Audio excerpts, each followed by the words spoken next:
ঝটপট করে রেডি হয়ে চলে গেলাম সেজ জেঠিদের বাড়িতে সরস্বতী পুজোর অঞ্জলি দিতে।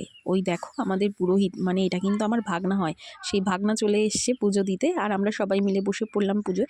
ভাগনা বলছে যে ওর নাকি চোখে কিছুই দেখতে পাচ্ছে না, উপোস করে এতক্ষণ রয়েছে, যতই হোক ছোট মানুষ না। তো আরে আমার ভাই এদিকে রেডি হয়ে গেছে পাঞ্জাবি পরে, সরস্বতী পুজো বলে কথা। তো এই হচ্ছে আমাদের ছোট্ট কিউট মা সরস্বতী, দেখতে পাচ্ছ।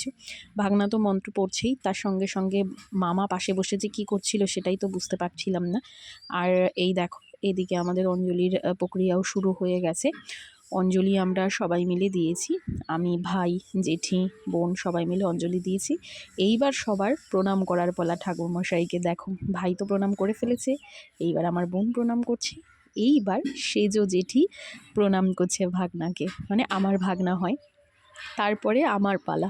দেখো আমি যখন প্রণাম করছি তখন তো সবাই হাসছিল। যেন পরের বছর একটা পুত্র সন্তান নিয়ে আসে আমাদের বাড়িতে। চুপ করো। ভাগনাকে নমস্কার করলাম গাইস। ভাগনা আজকে পুরোহিত হয়ে এসেছে। ফল প্রসাদ খাওয়ার পর আমরা একটু রাস্তার ধারে গিয়ে দাঁড়িয়েছিলাম, কারণ দেখো কত ছোট ছোট কিউট কিউট বাচ্চারা শাড়ি পরে বেরিয়েছে। ওদেরকে দেখে আমার ছোটবেলার কথা মনে পড়ে গেল, মায়ের শাড়ি পরে আমিও এরকম সেজে বেরোতাম।